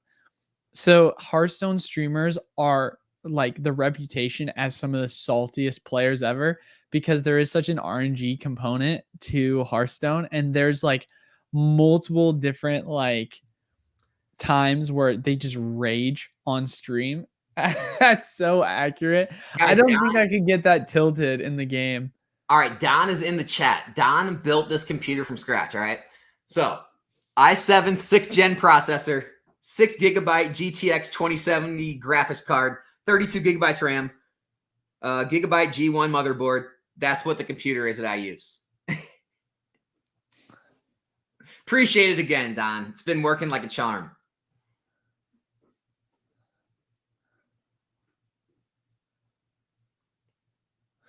Oh, man. It would be a fun thing to be a gameplay director. That would be cool.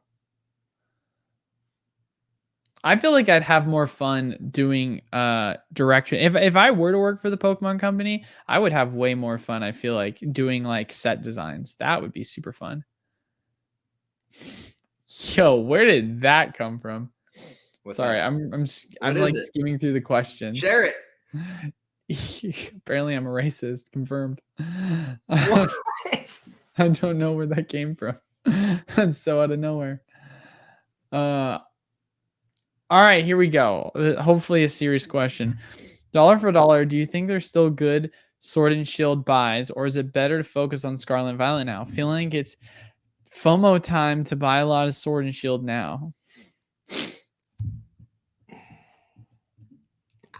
It's hard to tell. I could easily see both scenarios. I could see Scarlet and Violet sets getting reprints and taking another, year and a half for more to move. And I could also see, like I could see Brilliant Stars, Astral Radiance, even Silver Tempest, Lost Origin, like doubling again before Scarlet Violet sets double. I mean, I could see that. Like there's less risk with Scarlet and Violet, right? But I could see Sword and Shield boxes still outperforming Scarlet and Violet, but I could also see it going the other way. I don't think it's clear to say one or the other right now. As far as singles go, yeah, I mean, as far as like holding, some of your singles, not a terrible idea. As far as like buying in at these prices, it's a little more iffy. There are still some some of the lower end alt arts and some of the lower end trainer galleries that haven't moved much yet that are still plays. And so those are definitely some pickups. But other than that, yeah, I mean, definitely start to move into Scarlet and Violet for some plays. Maybe move back to Sun and Moon XY for some of those cards that have gotten a little beat up in this last year. That might be some plays. But as far as the sealed goes, I don't think there's a clear yes or no on either direction. I really don't. Why are we not buying Vivid Voltage? Come on, guys. What's going on here? Okay, sorry. There's a clear no. That's a clear no right there. No Vivid Voltage. Still a hater. No. Still hate Vivid Voltage.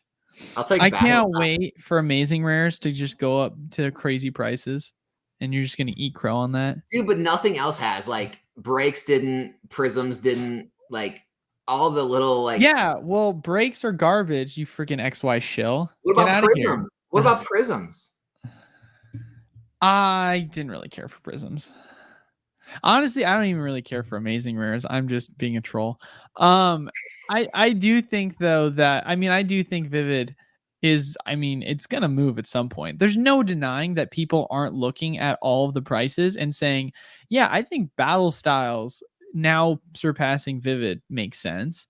Like, sure, it's got alternate art, so I guess that's the logic, but like, I don't know. That Chonkachu is gonna make moves at some point. I'm getting my PC is getting roasted in the chat by the real techie guys. Did I not just tell you that I'm on a budget here? Did we not just talk about this? Like I'm not rich like Eli. Maybe maybe Don could have built Eli, the beast of all beasts, right? But we're trying to keep things we're trying to keep things just copacetic here, right? Dude, my PC is 5 years old. Give me a break. I built it in 2020 and it was 2018, 2019 parts, if I'm correct. Ryzen 2800 series. Come on. This is not crazy. This is not a crazy build. The only thing I guess you would say that's expensive is my camera. But even then, I got it at like a 40% discount because I went and bought it off of Facebook Marketplace. The person I bought it from, they literally posted saying, just bought this camera a couple months ago. Don't know how to use it. And so I'm just selling it because it just took them too long to try and figure out how to use the camera. I was like, right, you're an average player. I got to respond to this. Okay, is he trolling again? Is he trolling again? He said, stop there, brother. I'm 20. You ain't been broke. All right. So when I graduated college, which I did pay my way through college, but I went to, in state school. I graduated and I immediately bought out another lawn company, took out a loan to do that, took out a loan on more equipment, all that stuff. So I was actually negative net worth out of college and, started running my business out of that. So trust me, I've been broke before. I've been very broke. I don't know, man. My wife could tell you about it. When we started dating, our dates consisted of Redbox and Dollar Menu. See, I never put myself into debt. So it's hard to say that I've really been like broke. Like I've been like freaking 17, 18, but like even then I've had a job basically since I was like 12. So 12? Yeah, I worked for my parents for like a year or two. And then I got my first like legal job. Like as a W-4 employee and at the movie theater when I turned 16, like a month after.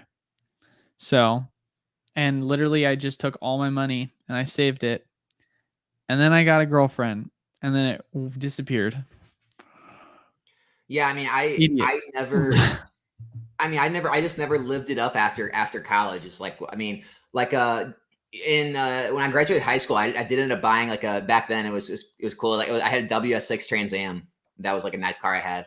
But other than that, like after college, I just didn't buy myself nice things. I put all my money towards paying off debt. Me and my wife got debt free pretty young.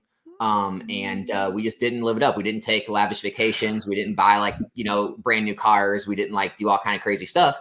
And we paid off our debt. We saved up money. We invested money and so it's just all about what you do with what you have. And neither of us have ever made crazy money. I had years where I was making six figures, but before that, my business started, I wasn't making that. It's just all about the lifestyle I think that you want to, live and how fast you want to get there. Some people are just okay. You don't want to get there fast. You want to drive a car, brand new car, and you want to take some vacations and you're not worried. You'll pay the stuff off when you pay it off.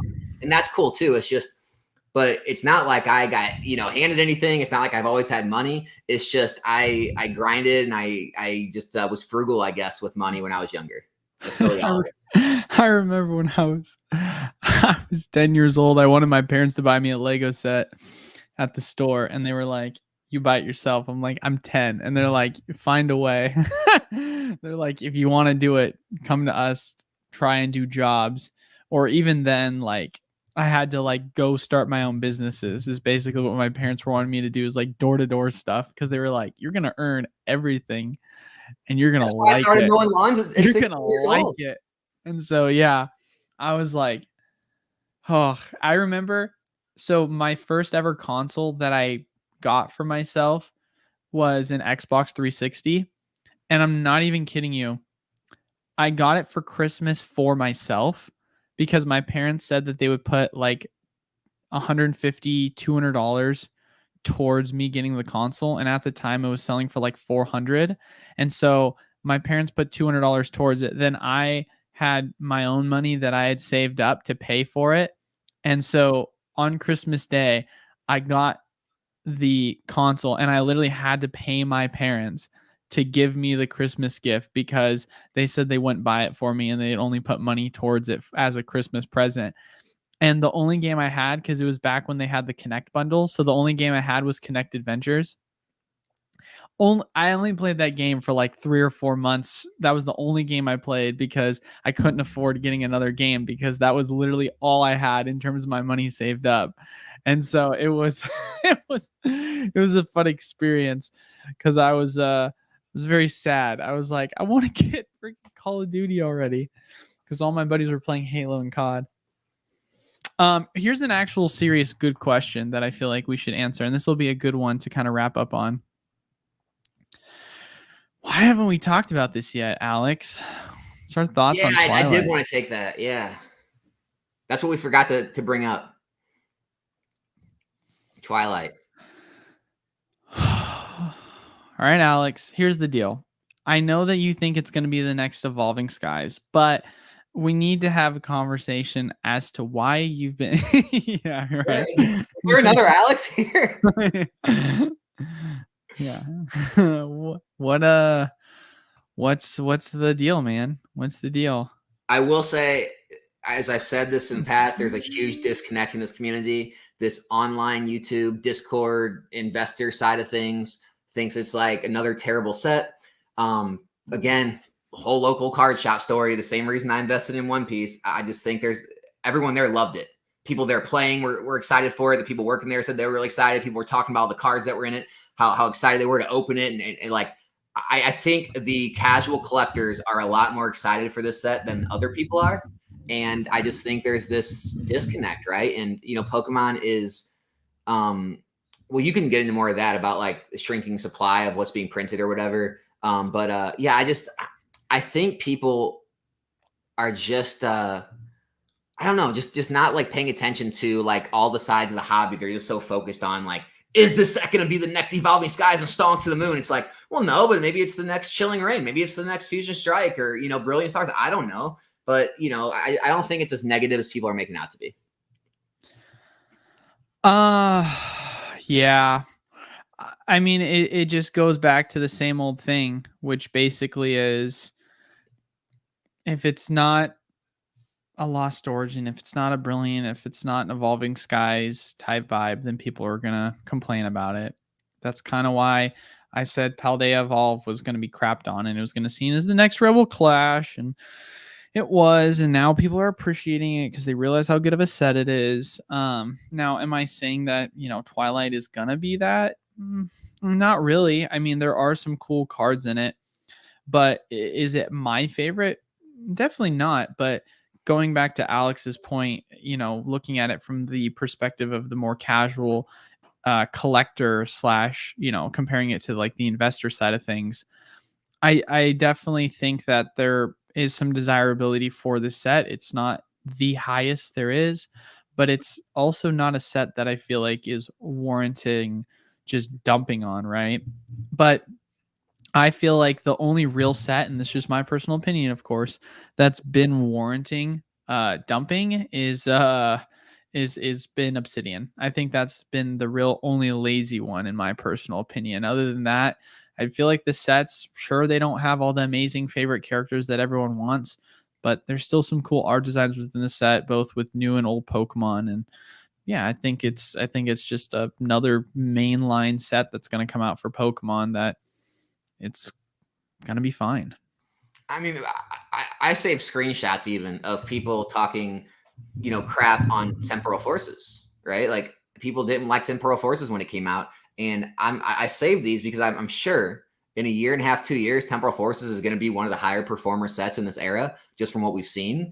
And it's just a cool thing to do, right? It's the cool kid thing to do. New sets come out, you hate on it. Investors always hate on new things. And then 2 years later, it's the cool thing to do to all, be up on it and make, videos with green arrows going up. And no, I don't see this being like a knockout of this park set, but I don't see it being like, oh my gosh, this set's going to sit at $80 for years. Like it'll probably be a middle of the road normal set. It'll be fun. I do want to talk about Obsidian real quick though, because I made this correlation in my last video. All right. Pokemon picks winners. All right. When you look at Paldea Evolved, there are 51 or 52 SIR and illustration rares in that set. When you look at Obsidian Flames, there's 18. They only threw 18 hits in that set.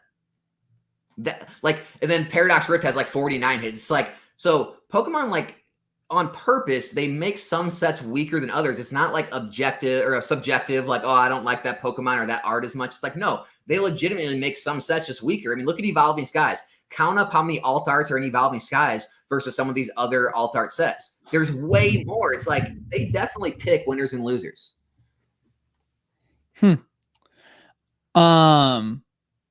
Okay, so I want to actually share this because this just got sent to me. And I think this is worth showing. Breaking news. We need like a big CNN breaking news. Yeah, right. I need to have that as a banner. So this just got posted by someone on Twitter. Had a buddy of mine check this for me. This is what they're offering for the Noivern V in a Gem Mint 10. $135 in-store credit or $121 paid through card, Venmo, or cash. And if you're looking at the Noivern, the last sold for the Noivern was $140. Wait, who is this? GameStop? This is GameStop. That's crazy. That's good, dude. Oh, this is going to get ugly, man. You're going to have so many slabs being dumped if this is the case.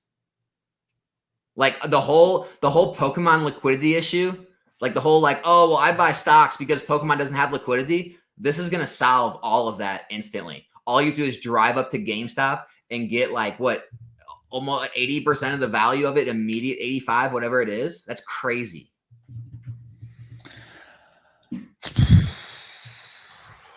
Man.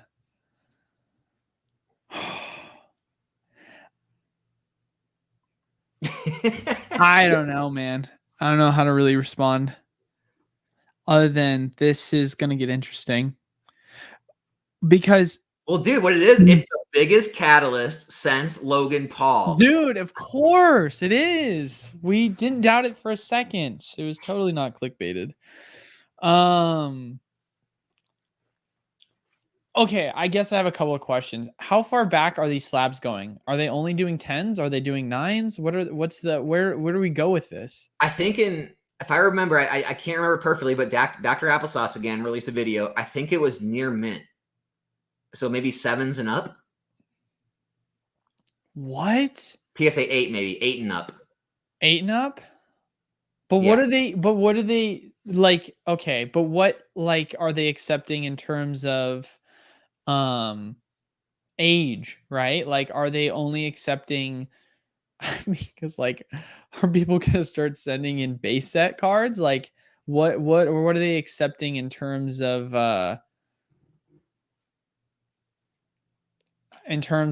just age of set? Like Sword and Shield only with Scarlet and Violet? Like, how far back are they gonna go?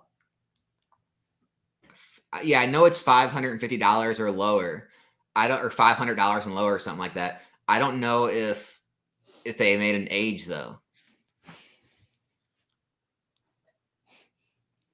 Yeah, because I wonder how far back they go back to like buying or selling, I mean, right? I guess if it's under $500, I guess anything. I mean, Dude, there's because a lot of. I got a couple Swampert Hollows that I would be interested to see what their I mean, value is at. a ton of vintage 8s and 9s are under $500. Yeah. I mean, I sent in multiple Skeptiles and multiple Swampert Hollows, and I got multiple Swampert Hollow 10s from, Here's the thing, like, and they sold for like 400. dude, I'm gonna be honest with you. Like, again, these are hot takes, and a lot of people like don't like me for saying this because it's their free tendies. But like this, and also eBay Vault going away, guys. As much as you hate to hear this, eBay Vault going away is one of the best things for the hobby, and I'll tell you why.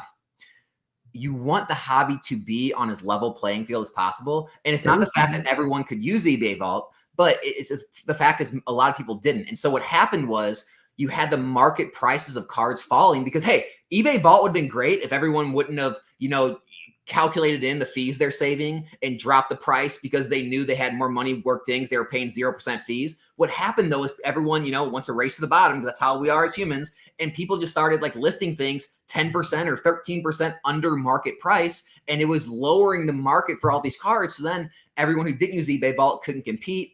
And it was just becoming this like, it wasn't a good look for the market. Now everything will go back to normal. The market prices will rise. They'll all be at the right prices. Same thing with GameStop. Like this being here, like the liquidity isn't an issue anymore. It's going to be forced competition for the rest of the market. I mean, all these things are good things to keep the market prices of Pokemon higher. The only people that are getting hurt, I guess, is the casual collectors not being able to pay less for their cards, which, sorry.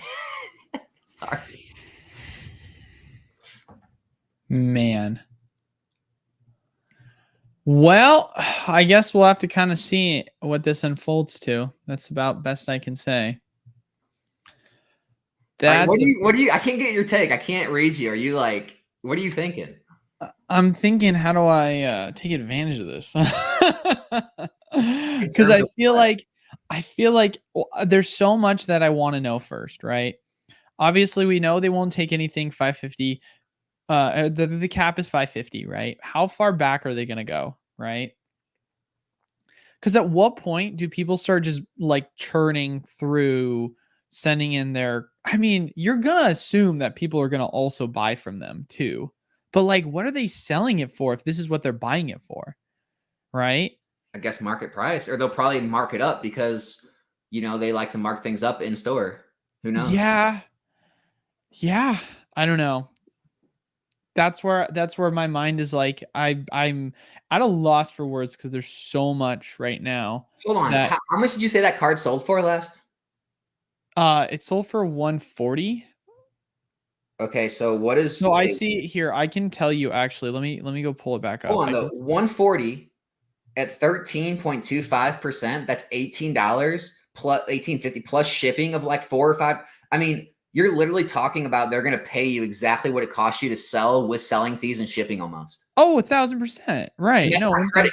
The credit's even higher. If you want the paid and cash Venmo, you don't even have to sell anymore. You just go to GameStop and dump them all there for basically the same price. and what's crazy is then you can use the credit to then presumably go buy, and it'll be upmarked, but you're probably like, I mean, we don't know what the upmark's going to be. Go buy other raw slabs or PSA slabs. I expect so much lower than this. Wow, I am stunned. So if you look at it, here are the last listings. You had 140, 145. I don't know if I trust this. 114. I don't know. Here, let me pull this up exactly on eBay because I love to pull this up on. This is just going to be this is going to be a big shift in the hobby, guys. I mean, another thing this could do, like, think about this, right?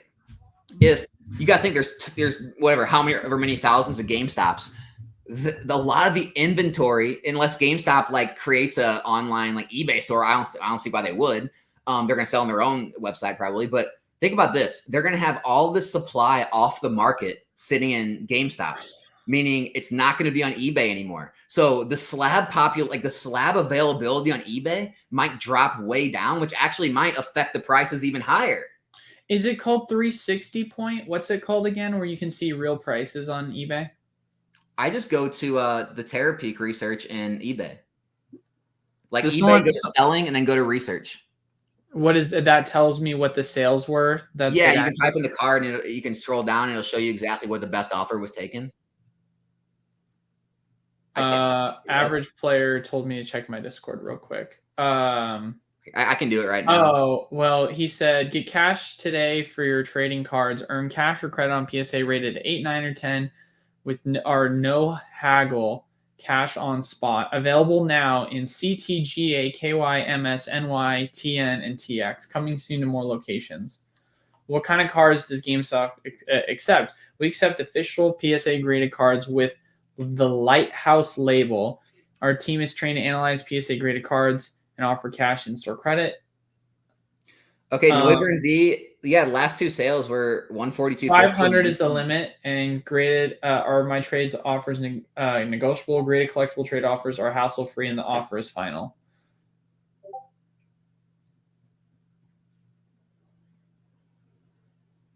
Yeah, so it isn't all stores. It's only select stores right now. Yeah, I think this will who said this? Sven. He says it's going to kill sellers, shops doing shows. It's not going to kill anyone, but yeah, I think it'll definitely take business away from the live shows. And I mean, again, this is going to be good for everyone, guys. Like, it's going to set a more stable market price. Like, you're going to be able to go to any GameStop that has all these slabs. 130 point. Okay. Yeah, get them for market price. Like, I think it's a good thing. I think it's a good, any type of, keeping the market stable is a good thing.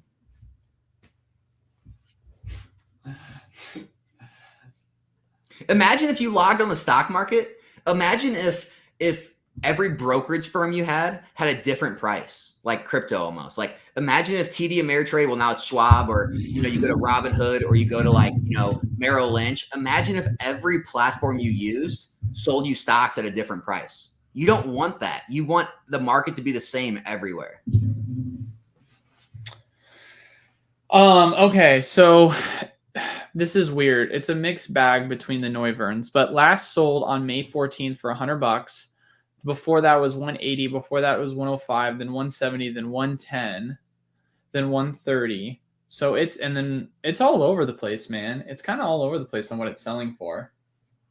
And the one that did sell for 110 last, according to 130, that one was English. The one that sold for 105 was also English. The one that sold for 180 was also English. So Anthony's got another great point, and this could be a very real future. eBay could buy out GameStop. Oh man, talk about a monopoly. That would be scary. That's a very real future, though. I'm sure they're already having conversations about it in their boardroom. They're probably saying, "Let's wait and see how this plays out." And after the GameStop pump and dumps over again, we're going to make an offer. This is going to hurt storefronts more than anything. You know what, though? I've been to a lot of storefronts around me. Yeah. I don't think a lot of their business is based on slabs anyway. Oh, yeah. No, most of them are going to be raw. Actually, There's a lot that don't even rely on law. But maybe it's just my personal experience with storefronts. Most storefronts are so bad when it comes to accepting cards and buying collections, I swear. Most of them are just like, yeah. Yeah, and that'll be the real thing. I don't think GameStop would ever go raw, though. I don't think GameStop would ever do that. No, they couldn't, dude. There's no way. Could you imagine those employees trying to grade condition cards? That would be insane. They're like, yo, it's a 10. What's our system say? All right, we pay this amount for a 10. All right, cool. Good. That's a lot easier than I'll just go get a job. Lightning. Yeah. I'll go get a job at GameStop. Hey, Eli, man, come up. I'll condition all your cards for you, brother. Yeah, seriously, dude. That's crazy. Okay, man. This is well, we've learned something today. That's about all I can say. I think that obviously it's not rolled out fully all over the country yet, but this is going to be a huge shift in the market for sure. I don't know. I don't know. Smile. I'm more excited than anything. Dude, I'm just saying. So it said on site, it's not 550. Someone said 550. I think it says 500. It says they will pay a maximum of $500 in cash or in-store credit. But it says, is there a limit to how much they will pay for a PSA graded card, not cards, right? So what happens then if someone comes in with a massive collection and they have like 100 cards that are all sub $500? Well, it's a card Venmo. They probably won't do cash. It probably has to be. Yeah, good point. Yeah.